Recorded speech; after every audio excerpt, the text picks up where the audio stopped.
You gonna have to at least give me a month. You gonna have to at least. No, you're not getting a month. You got a court date on the 13th. I can't make it. I can't make it. Okay, well then you'll get a warrant, okay? I'm asking the court. If you don't appear on the 13th, you'll have a warrant for your arrest. This is again a larceny with the maximum penalty of 5 years. So you are facing life as a maximum penalty. You're just going to read me a giant sovereign citizen objection to my jurisdiction. I'll give you 2 minutes to put whatever you want to put on record, and then we're proceeding with the hearing. Fair? Is this court operating in administrative or judicial law? I'm not participating in this. On the record in the matter of the people of the state of Michigan versus Gennaro Edwards, file number 23-00747, counsel appearance. Brian Ring on behalf of the people. Somebody represent me. I'm sorry? I didn't understand how somebody represent me and I'm representing myself. I can't see myself on Zoom. Nobody said they were representing you. Oh, I thought that's what you did. He said he was here on behalf of the people. Oh, okay. My fault. I'm sorry, Your Honor. Okay. You wish to represent yourself, sir? Yes, ma'am. Okay. And why I can't see myself on the screen. Okay. Are you under the influence of anything at this time? No, ma'am. Okay. I don't know why you can't see yourself on the screen. I could just hear me and see you. Okay. But that's okay. That's okay. That's okay. Okay. Okay. So you understand, sir, that you do have the right to have court-appointed counsel represented at the expense of the public if you cannot afford to hire an attorney? Yes. Okay. And you wish to waive that, you say? Yes, ma'am. Oh. You know what, Mr. Edwards, you need to appear in person. You need to appear in person today, okay? How was I supposed to appear in person? I live in East Point, Michigan. That's down there by Detroit. I've been served a summons felony and not a complaint felony. I don't know what's going on, ma'am, and I want to avert the jurisdiction and read my warrant into record. Okay, I don't know what's going on, man. And I understand this Zoom is illegal according to Tyler versus Illinois for US 400. I know it is. So I know I have to report, but you're going to have to give me some time because I don't have transportation. Okay, when are you going to get here? You're going to have to at least give me a month. You're going to have to leave. No, you're not getting a month. You got a court date on the 13th. I can't make it. I can't make it. Okay, well then you'll get a warrant, okay? I'm asking the court. If you don't appear on the 13th, you'll have a warrant for your arrest. We're not giving you a month to show up to court. Ma'am, I'm asking the court. Do you have any questions at this time? Yes. What's your question, sir? I'm happy to answer them, but what I won't do is go back and forth with you about nonsense, okay? Okay, yes. All right. I have a corn warrant. May I read it into record? I'm sorry, you have what? I have a warrant. I have a warrant. I have a warrant. It's QUO warrant, and I have lack of jurisdiction and a motion to dismiss.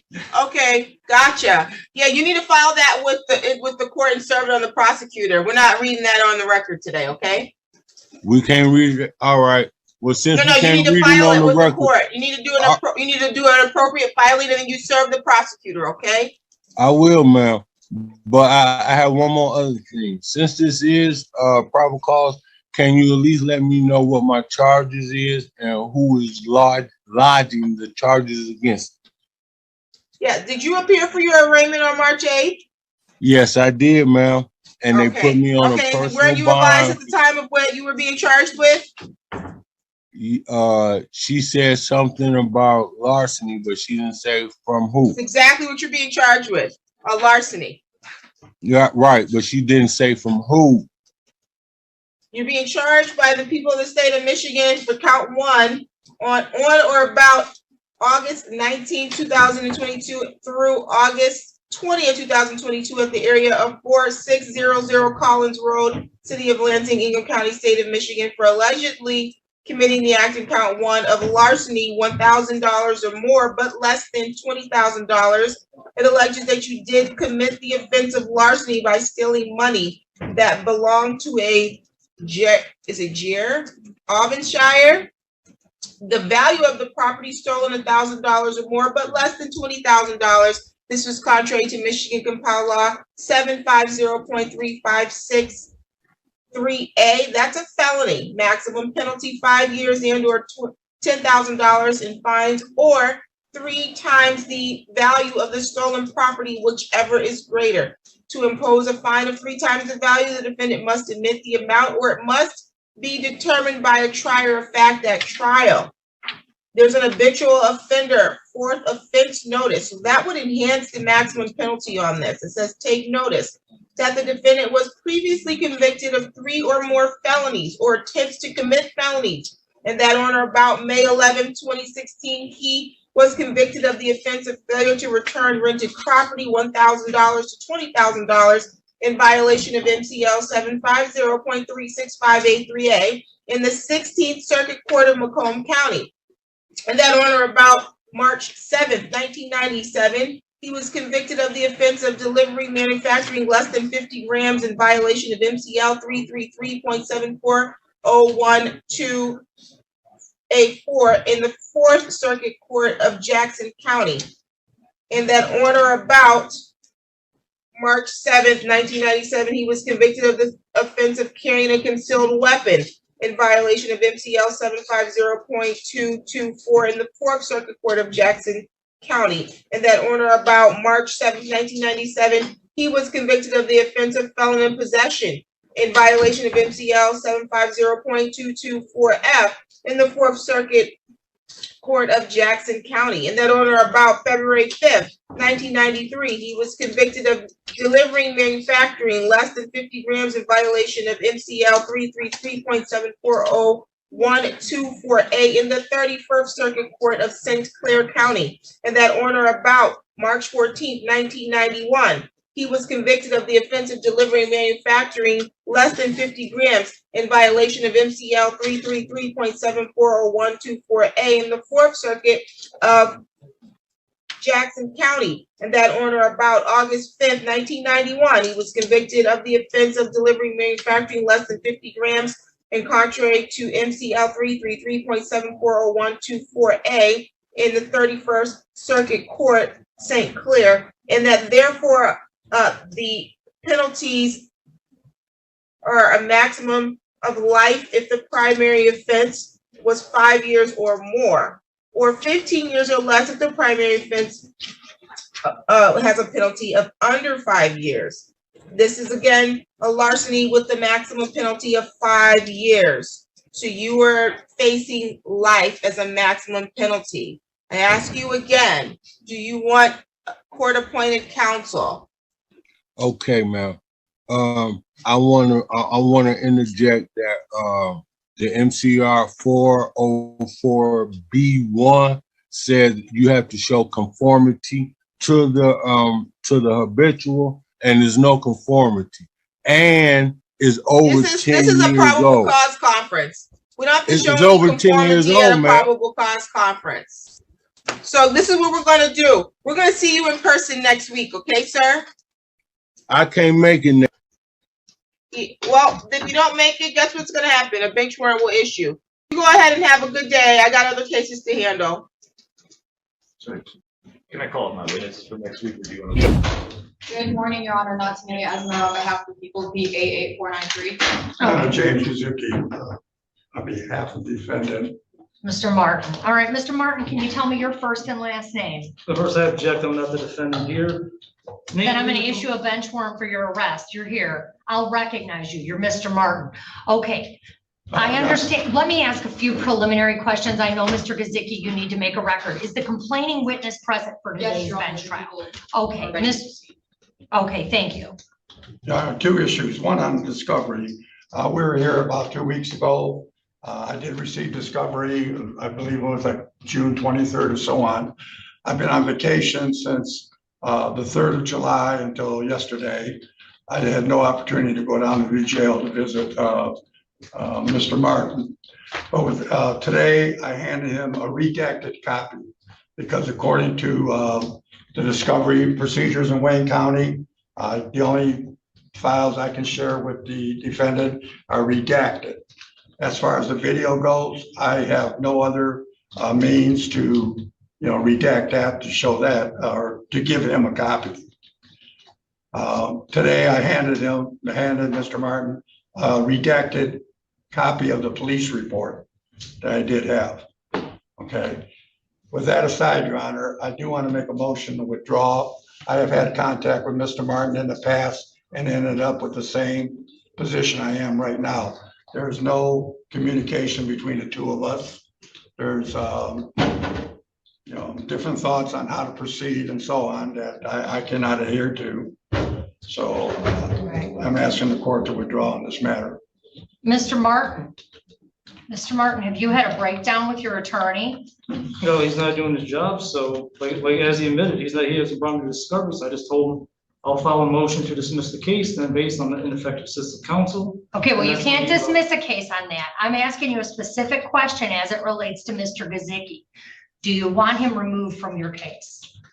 As long as he's not gonna do nothing that's gonna jeopardize the case further, like try to delay, like he asked me, do you want to do adjournment? I said, no, I'm not doing no adjournment on the trial. I'm gonna just sit in jail while I'm waiting. So I don't consent to him doing nothing that's gonna jeopardize or violate my rights. But as long as he's doing, what he's supposed to besides it, I have no problem with it. But well, you understand, Mr. Martin, I've told you this previously. Attorneys it's against the court rules for them to file frivolous motions. So Mr. Gazicki cannot, as your attorney, make motions that are frivolous. And some of the motions that you've previously presented to this court are in fact frivolous. Okay, I have jurisdiction.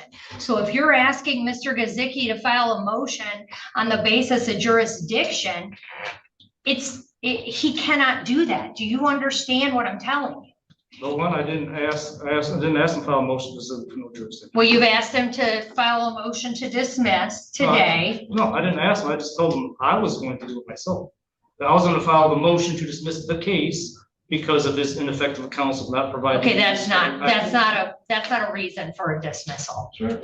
Okay, so Mr. Martin. I'm gonna move, well, if it's right now, I'm gonna move for that, that's why we're talking about it, or. a little Okay, later. denied. What's your next one? Based on what reasons? Okay, so do you want Mr. Gazicki to represent you or not? Yes or no? I'm gonna say no. Okay, there's been a material breakdown of the attorney-client relationship based on both counsel and Mr. Martin's assertions. So Mr. Gazicki is withdrawn from the case. Thank you, Your Honor. Yep, thank you. Now, Mr. Martin, Yes. you have to make some decisions. Do you want an attorney appointed to represent you on this? I know you. Unless one's immediately right now, no, because I'm not gonna allow a delay in this case due to, Well, these Mr. incompetent Martin, attorneys not doing their jobs constantly. Mr. Martin, you have a constitutional right to an attorney. If you can't afford one, I will appoint one for you. Do you understand that? I comprehend that, yeah. Okay, But- so here's the thing. I don't want you to say that you don't want an attorney because you want to go to trial right now, unless you have a true understanding of what that means. Because you can't go back later and say, well, now I want to appeal because I wasn't given counsel because I said I didn't want counsel because I want to go to court right now. Do you understand that? Well, I'm happy to adjourn this for a week but so that you can have an attorney. why I sit in jail, no, that's why I don't agree with that, so no, I can present myself. I've been doing law 30 years, studying, practicing. Well, it's not been going very well for you, Mr. Martin. It might be time for you to get an attorney. No, I don't agree with that. I've been being several cases myself. Okay. So regardless of that, this is a simple case anyways. All right, Mr. Martin, listen to me. You understand. I want you to understand a few things, okay? Again, you have a right to an attorney at public expense. We could expedite this case and put it on a docket right away. It's a bench trial. So I could get you on, next week or later this week. I'm not certain if that's possible. It would likely be next week, so that you could have a lawyer and that lawyer could represent you. And I want you to think about that, because Okay. Mr. Martin, if you have a constitutional right to a lawyer or to represent yourself if that's what you want to do. But I need you to take the passion out of it, take the heat out of it for a minute and think about what you want to do as a smart decision.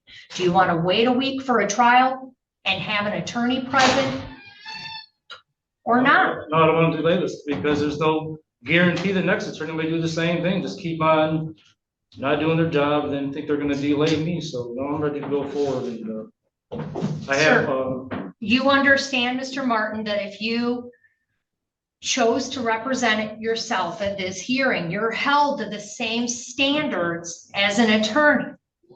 And do you understand that? No, objected under Haynes versus Kerner, U.S. Supreme Court case. Pro se litigants are held to less stringent standards than formal pleadings drafted by lawyers. Okay, well, this isn't a formal pleading. These are questionings of witnesses. The same Well, thing. no, it's not the same. I want you to listen, Mr. Martin. I'm trying to make sure your rights are protected right now. I'm asking you to get an attorney. You've indicated you want to proceed without one. And I'm asking that you understand, I'm not going to allow you to get up here and ask questions in a way that are inappropriate to witnesses. You can ask questions, you can get answers, you can ask more questions, but I'm not going to allow this to meander into something that it's not. Do you understand that? Well, I do my best. If it, do something, that comes that you let me know or whatever. But of course, I know the basics of presenting a case, be it criminal or civil. So, Did you go to college for 7 years to be a lawyer? Not official college, but when I was in prison 24 years, I studied the law library for 24 years straight. Okay. 30 years now counting being out. So Okay. there might be That's a few your things I might choice. forget. If that's, Mr. Martin, I'm not, look, you and I have gone back and forth for several hearings at this point. I'm not going to change your mind on things. I know that, right? Right. Yeah. You have a right to a trial. You have a right to a trial by jury or judge. You've previously waived your right to a trial by jury. Is that correct? Right. Yeah. Okay.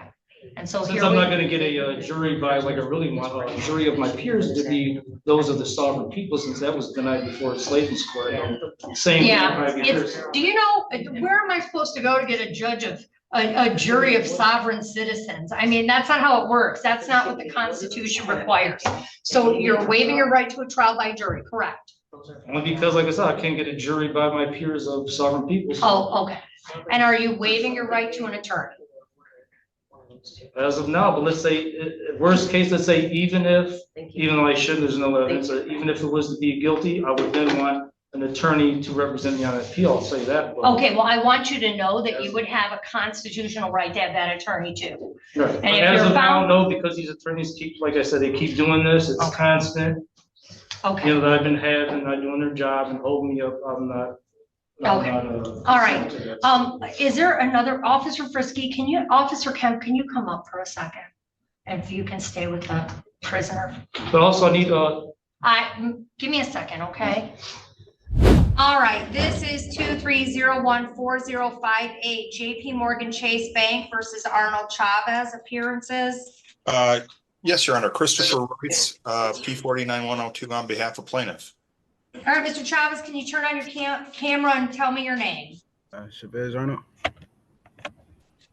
There you go. All right, so last time we were here, the parties appeared and I gave 10 days to submit answers to interrogatories. Were the answers to interrogatories filled out and returned?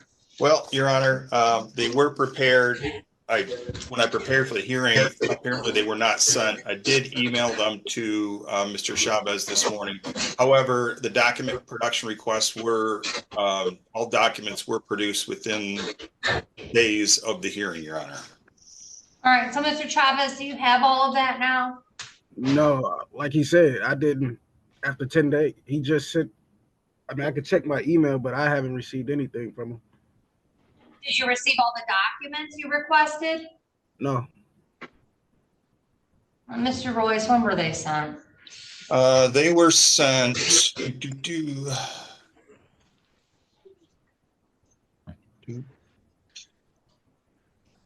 on August 30th. Make sure that I'm. No, we had a hearing on, maybe I have that on 10/24. We were waiting for answers to interrogatories. Yeah, the interrogatories mostly related to whether there's compliance with the UCC and transfer of a note, and whether there was an assignment of debt, which of course there was not here. Were all the documents submitted? All documents, except for he had requested internal accounting records of Chase Bank, just generally, not specific. But the Chase Bank record relative to his account statements were provided. Okay. So Mr. Chavez, what is the defense on this case? What is your defense? Well, I needed to see one of the documents. Well, my defense is that, you know, I've been researching the law and, you know, the powers of the banks, and it's more of a accuracy of the actual accounting that I'm trying to make sure, and, you know, make sure that everything is accurate. So it's not my intent to not pay anything, but I need to know, you know, based off the accounting, that I am paying what I'm supposed to be paying. And based off of what they're saying, your last payment, I mean, back on 5/15/23, you owe $3,398.36. And they're coming for $3,398.36. I mean, that was the balance on the card at that time. Like, that's why I asked questions, Your Honor. You know, you say you gave them 10 days to send it to me. They didn't send it to me. I just got an email this morning. You're not disputing that you had the card, right? But that's not the issue at hand, is what I'm saying. No, it is the issue at hand. The issue at hand is, did you have a credit card? Did you use money on that card? And did you not pay the card off? That's the only question. Right. Those so, are the questions. Okay, my defense is I am the lender, and they borrowed from me. What did they borrow from you? My personal security, which I'm entitled to rights to. No, I'm not buying that. No. Listen to me. Listen. It's not about. I have it. I'm going by the law, Your Honor. I'm not just making up anything. No, you're not going by the law. You're making up the law as you go along. You took a credit card on. You agreed with that. And then you had a credit card.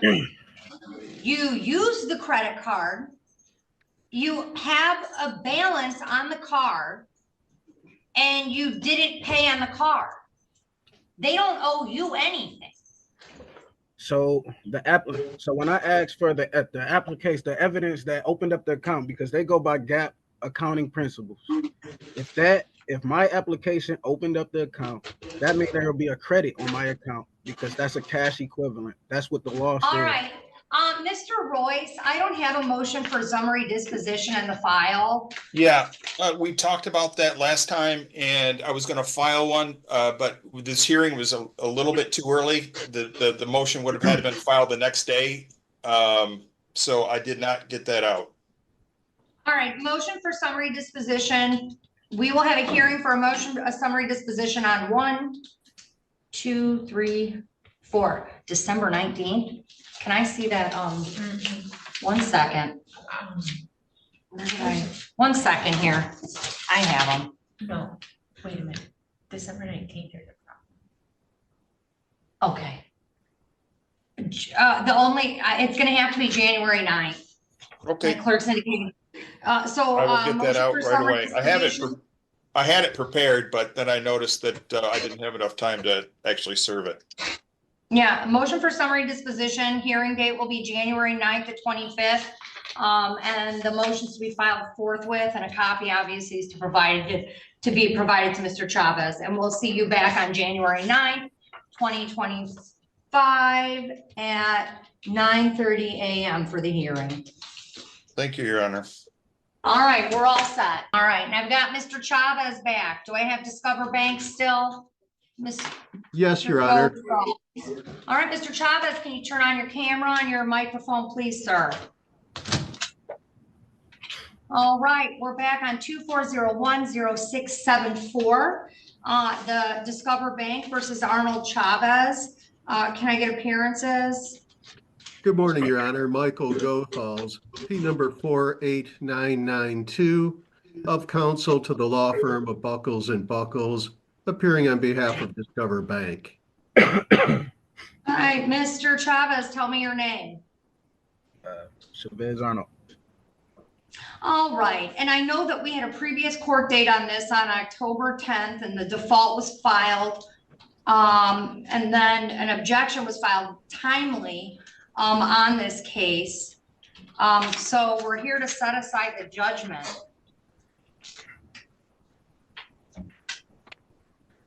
What's your motion, Mr. Chavez? Well, that day, Xfinity, I have Xfinity internet, and it was working in my area. And I have proof of. I talked to them in the chat. They confirmed it, and I have they gave me a bill credit for inconvenience, so that's why I wasn't able to attend, because I was having problems with my internet. All right, and just so you know, Mr. Goethals, we did have notice that he had contacted the court and that he was unable to get on that day. Oh, he contacted the court on October 10th? I'm not sure if it was on October 10th, but it was shortly thereafter. If it wasn't October 10th, that he was having internet issues and could not get on. So here's what we're doing. I'm assuming, Mr. Chavez, do you have a defense on this case? I just want to go through the due process. Okay. All right. Here's what we're going to do. I'm setting a date. So what do we need discovery on this? Mr. Goethals, so this is a credit card bill? Yes, Your Honor, a Discover card. All right, and this is Discover Bank, so there's no issue as to whether or not it's transferred hands? No, Your Honor, we represent the original creditor. All right, and I see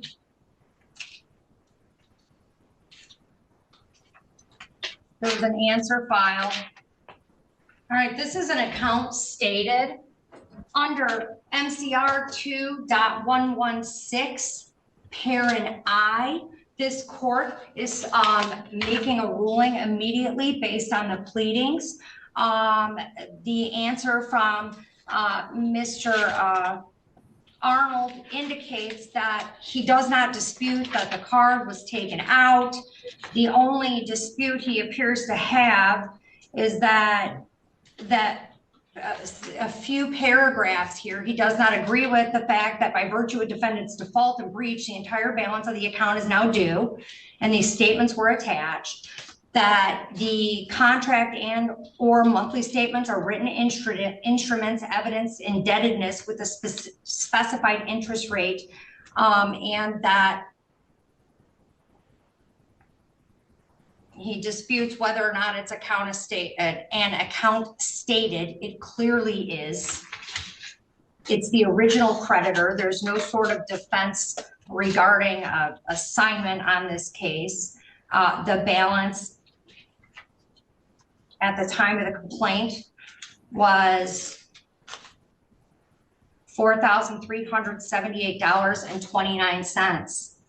Under MCR 2.116, parent I, parent 1, if the pleadings show that a party is entitled to judgment as a matter of law, or if the affidavits or other proofs show that there is no genuine issue of material fact, the court shall render judgment without delay, and the court is doing so.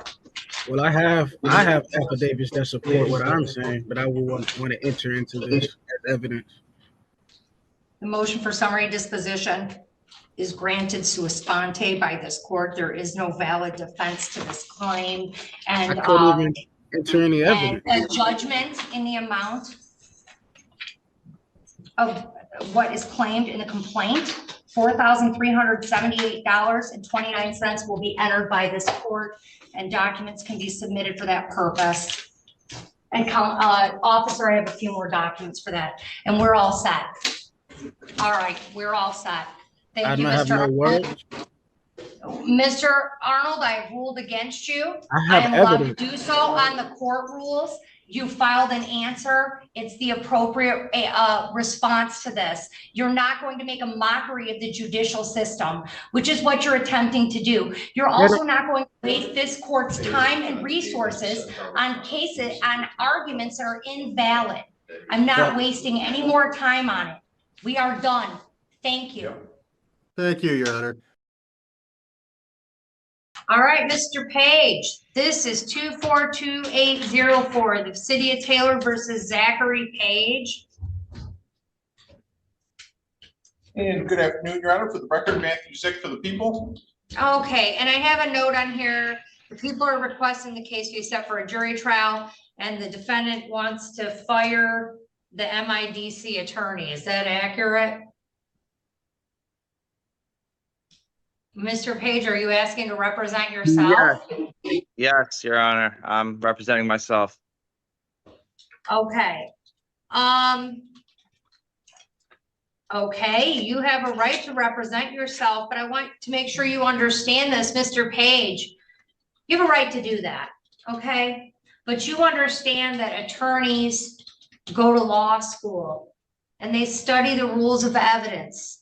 And if a person who is not a lawyer wants to proceed in a case, they're held to the same standard. You have to play within the same rules as a lawyer when you represent yourself. Do you understand that? Yes, ma'am. Okay, Mr. Page, I want you to see this. This is the Michigan court rules. This book is the rules that govern how we do trials, how evidence is admitted, how questions are asked, how trials proceed. And I'm going to assume you've not studied that book. Do you understand that if you go to trial and you represent yourself, that you will be held to the same standard and will be required to comply with those rules? I understand. Okay, is there anything else you want to put on record? Yes. All right, go ahead. I, Zachary Page, lowercase a-h-a-r-y, P-A-G-E, a living man and one of the people of the Constitutional Republic of Michigan, appearing today sui juris. I am here under special appearance and under duress to address this matter. I am the beneficiary of the trust established by the U.S. Constitution and the Michigan Constitution, which operate as trust agreements. Under these trust agreements, public officials act as trustees and are bound by their oaths of office to serve the people, the beneficiaries. Their primary duty is to uphold and protect the inherent and unalienable rights of the people as mandated by these constitutions. Okay, all right, Mr. Page. I have more. I know, you can submit it in writing. I've heard it all before, sir. If you want to be a sovereign citizen today, that's fine with me. All right, but we're going to get through this court proceeding, and I want you to know you're going to behave at trial. You are bound by the laws of the state of Michigan, and that's how we'll be proceeding. So, sir, as to arraignment, how do you plead? You can plead guilty, you can plead not guilty, or you can stand mute. Could you repeat the last part, please? You could stand mute. That means you don't say anything and I enter a not guilty plea for you. So a guilty, not guilty, or stand mute. I'm pleading not guilty to this. Okay, I'll enter a not guilty plea on your behalf. Sir, I have to go over a few things with you to make sure you understand them, okay? You're charged with interference with police authority. There is an allegation that on November 4th of 2024, while traveling southbound Telegraph near Brest Street in the city of Taylor, that you engaged in behavior that obstructed or interfered with police authority. That is the allegation against you. This is a misdemeanor. It is punishable maximum by up to 90 days in jail and a fine of up to $500. Sir, you have the right under the Constitution to have a trial by a jury and to have the assistance of an attorney. And you have a right to an attorney appointed at public expense if you are indigent, meaning you don't have the money to pay for an attorney. And if the offense requires a minimum jail sentence, there is no minimum jail sentence on this case, or the court determines it might sentence you to jail. It's my understanding that you have waived your right to a court-appointed attorney. You've already put that on record and you intend on representing yourself. You also have a right to a trial. And at that trial, you have the following rights: to call witnesses to speak for you at trial, and you can get an order signed by the court to require witnesses to come to court. You have a right to see, hear, and question all witnesses against you at trial, to be a witness for yourself or to remain silent. And if you chose not to be a witness on your own behalf, the prosecuting official may not comment on your refusal to testify. You also have a right to be presumed innocent unless proven guilty beyond a reasonable doubt. Those are your rights under the United States and Michigan Constitution. Do you understand what I just read to you, sir? Yeah. I'm not asking if you agree. I'm asking if you understand. And is that a yes? Yeah, I understand. And we have a charge of speeding of 11 to 15 over. Do you understand that? Yes. All right. Has an offer been made on that, Mr. Zach? No discussions have, no discussions have been. And we have a charge of speeding of 11 to, sorry, go ahead. No discussions. No occurred? discussions. Would you like to have discussions with him regarding that civil infraction? Yeah, I would like it dropped. Okay.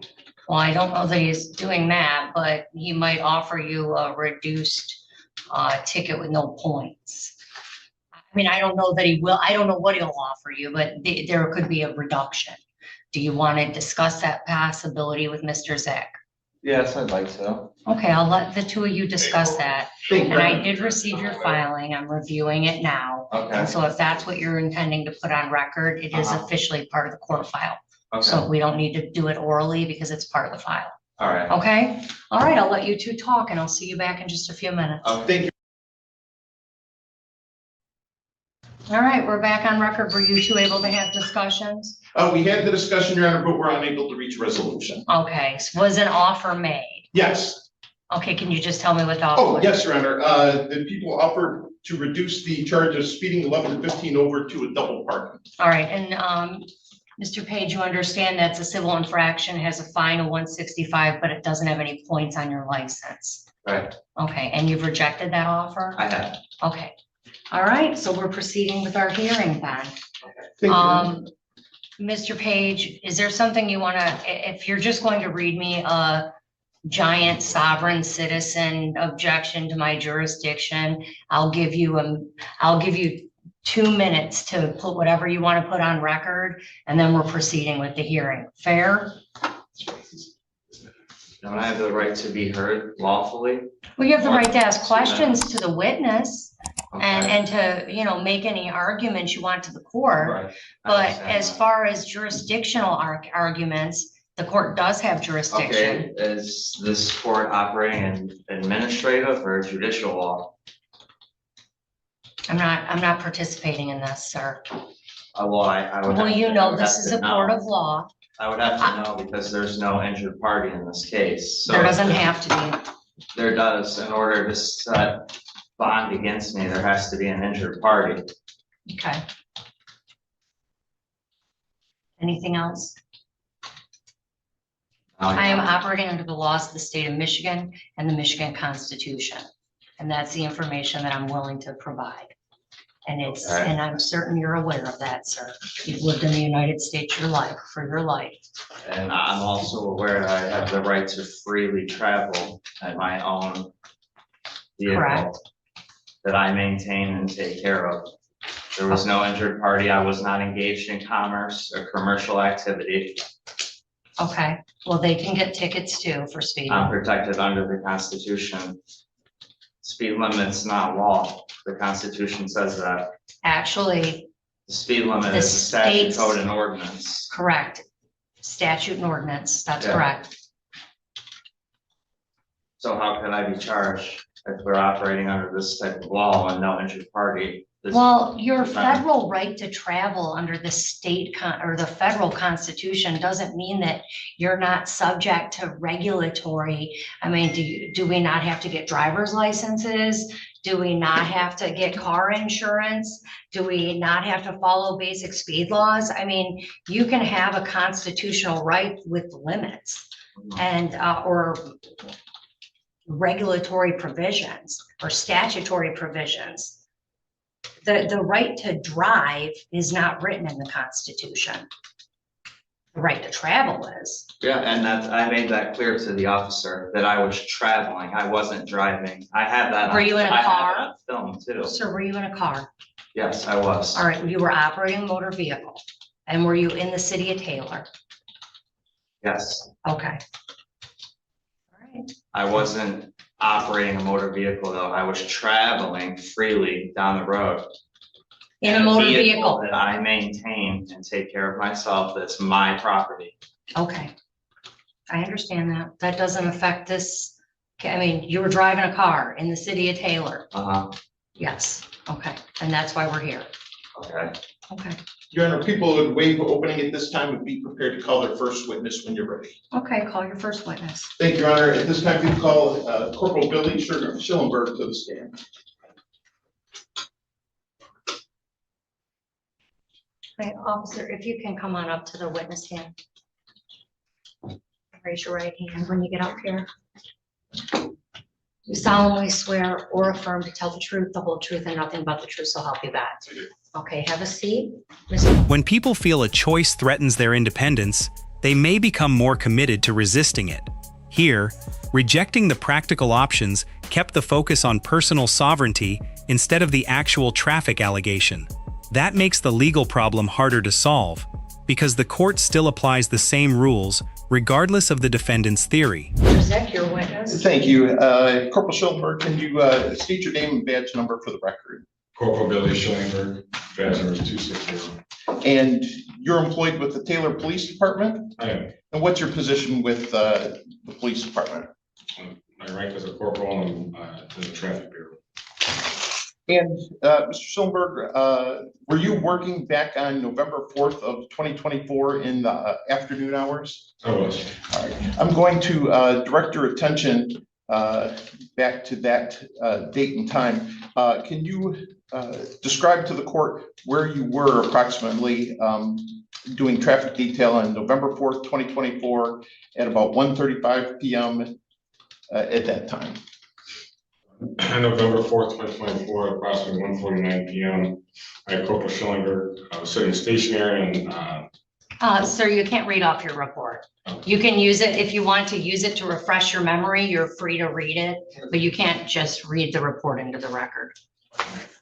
I, Corporal Schillenberg, was sitting stationary, monitoring traffic on southbound Telegraph, south of Brust Road, when I observed a silver Ford Fusion traveling faster than the vehicles around it, which time I activated my LiDAR device, which I am trained and certified to use in the state of Michigan. Pointed the LiDAR directly at the hood of Mr. Page's vehicle and received a reading of 58 miles per hour in a 45 mile per hour zone at 694.5 feet, Wait, say that again, 58 miles per hour. Now, what was the speed limit there? 45. And Corporal Schoenberg, this all occurred in the city of Taylor, County of Wayne, state of Michigan? Yes, sir. All right. And you indicated you're certified with the LiDAR device. Can you briefly explain how that works and what does it mean when you got a reading at 694.6 feet? So the LiDAR device, in order to operate it, you have to go through a training class to be certified to use it. When you activate or turn on the LiDAR device, it has to go through a self-inspection, and it has to pass all of these self-inspections for it to work. And that particular day, I did my self-inspection of the device, powered it on, it did pass all tests. So the way the LiDAR works is when you point the LiDAR at the hood of the vehicle, it'll give you a speed reading and a feet reading. So the feet is the distance away from where the LiDAR is to the vehicle approaching my position. And based on the reading that you received of 58 and you were monitoring a 45-mile-an-hour zone, what did you do next? At that time, when I got the 58 and 45, when I got the 58 and 45, set my LiDAR device down. I maintained visual sight of the vehicle that I got the reading from. When Mr. Page approached my patrol vehicle, so when I exited the parking lot, which I was sitting in. Objection, I approached your vehicle. All right. I think, can you just clarify when you say? I never got out of my vehicle. All right, well, let's let him clarify the answer. I took it to mean something else. So no, you have a right to make an objection. Can you just have him clarify what he means by that? Yes, Corporal Schoenberg, can you please clarify your last statement? So sitting on the west side of Telegraph Road, monitoring southbound traffic in a parking lot. And that was the parking lot of Turbo Motors? Yes. 12200 Telegraph? Yes. Okay. So sitting stationary in that parking lot, when I got the reading of 58 and 45, Mr. Page was 694.6 feet away from my vehicle. So as he passed my vehicle in his automobile, that's when I exited the parking lot, pulled behind his vehicle, activated my emergency lights, and initiated a traffic stop on his vehicle. All right. And that traffic stop was initiated in the parking lot down the road at 12510 South Telegraph? Yes, that'd be the Enterprise. What was it? Enterprise. Enterprise, okay. And you maintained visual contact with the vehicle the entire time? All right. Did you at some point identify the driver of that 2020 Ford Fusion, silver in color? I did. All right. And just for purposes of the record, do you see that individual in the courtroom here today? I do. And describe what he's wearing. Wearing a brown suit and black undershirt.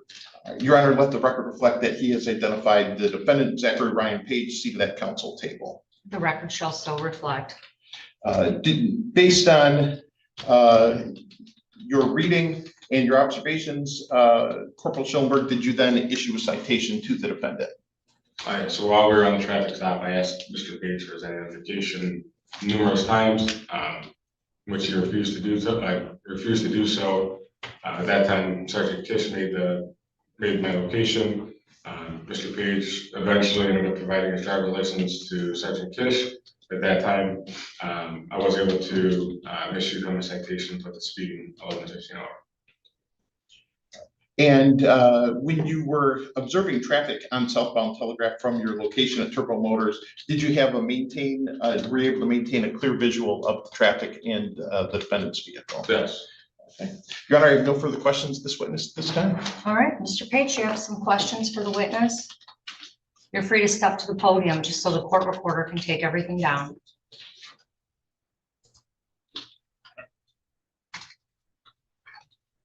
No questions for the witness. Okay. All right. You're excused, Corporal Kish. Thank you. People rested this time, Your Honor. All right. Do you have anything you want to enter into the record? I want to enter into the record that I'm here today making special appearance under sue juris as one of the people of Michigan, not as a defendant under the jurisdiction of this court. I'm asserting my unalienable rights as secured by the Michigan Declaration of Rights under the United States Constitution, particularly under Article 1, Section 1, of the Michigan Constitution, which establishes all political power is inherent in the people. At that outset, I raise jurisdictional challenge to this court. Your Honor, may I interrupt? And I apologize for interrupting, but Corporal Schellenberger is our traffic supervisor, and there's been an issue over the Taylor Police Department this morning. Technical He's difficulty. free. He's free to go. Do you have any other questions for Corporal Schellenberg? No. All right, Corporal Schellenberg, you're excused. Thank you. All right, go ahead, sir. This outset, I raise jurisdictional challenge to the court, as jurisdiction must be proven on the record before any further proceedings can lawfully continue.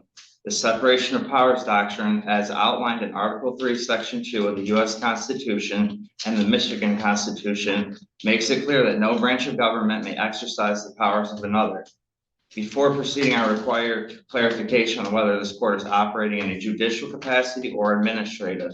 If this court is acting under administrative directives or executive branch policies, rather than operating as a constitutionally recognized judicial body, then it is exceeding its lawful authority. No administrative agency, including the SOS, possesses lawful authority to direct judicial rulings or override the people's due process rights. Any attempt to enforce such directives constitutes an unconstitutional exercise of power, rendering these proceedings null and void, ab initio. Furthermore, jurisdiction cannot be established by assumption, presumption, or coercion. Due process demands that I am provided with clear, lawful authority establishing the legitimacy of this court's jurisdiction over me, an individual exercising my constitutionally protected right to travel. Without such proof, this court is proceeding without lawful authority, and any ruling is issued a legal nullity. I now formally demand that this court place on the record the specific constitutional authority establishing jurisdiction over me as one of the people of Michigan, the legal basis that allows this court to act under administrative directives or executive policies without violating the separation of powers doctrine, proof that I was engaged in regulated commercial activity, as no jurisdiction exists, absent clear evidence that I was operating as a licensee in commerce at the time of the alleged incident. Until these fundamental issues are resolved, I will not proceed under any assumption that this court has lawful jurisdiction over me. To do otherwise would be to waive my inherent rights, which I do not consent to. I stand firmly on my right to due process, equal protection, and the supremacy of constitutional law. The burden is on the prosecution and the court to establish jurisdiction before any further action can lawfully take place. All right, thank you, sir. You're welcome. All right, I heard testimony today from Corporal Billy Schellenberg. Corporal Schellenberg testified he is works the traffic bureau at the city of Taylor, and that he was in that capacity, working in that capacity on November 4th of 2024 at 1:35 p.m. approximately. He testified that this occurred within the city of Taylor, within the state of Michigan. He testified that he is trained and certified to use LiDAR devices, and that the device had been inspected. He explained how the device is placed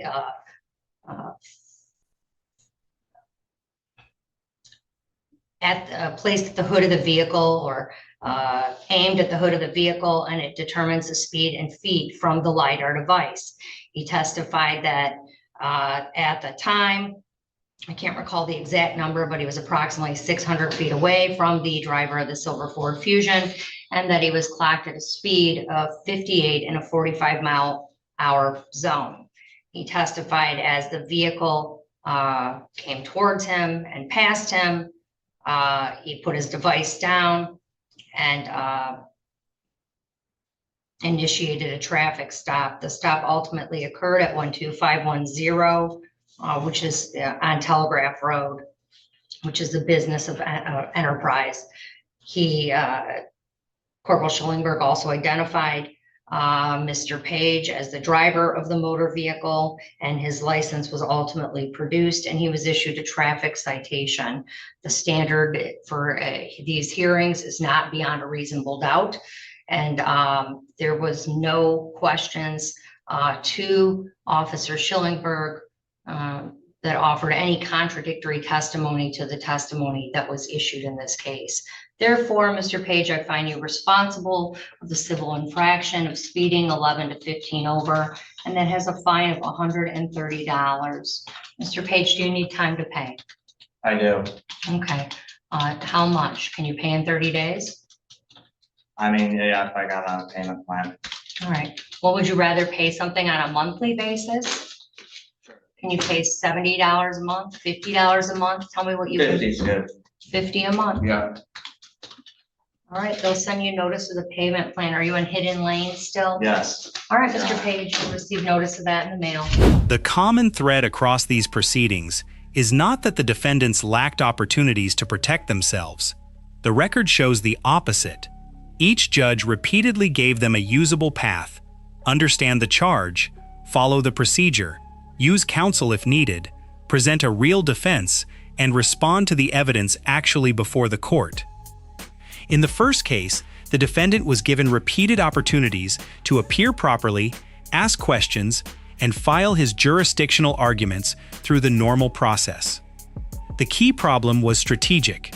Legal terminology does not become legally effective simply because it is spoken in court. A motion has to be properly filed and served, and a claim has to connect to the actual issue before the court. The second proceeding shows the same problem from another angle. The defendant rejected counsel and repeatedly shifted toward theories about jurisdiction, sovereignty, and commercial activity. But the judge kept bringing the case back to the actual legal question. In the traffic case, the prosecution presented testimony about the speed reading, the location, the vehicle, and the identification of the driver. The defendant then had an opportunity to question the witness and chose not to. That distinction matters. A courtroom is not decided by who has the most elaborate theory. It is decided by what can be established under the rules that govern that proceeding. The final ruling demonstrates the consequence clearly. The jurisdiction arguments did not replace the evidence, and the court ultimately found the defendant responsible for the speeding infraction and imposed a $130 fine. Across all of these cases, the strategic lesson is simple. Challenging the system is not the same as challenging the evidence. When those two things get confused, the defendant can spend valuable time fighting the forum instead of defending the case.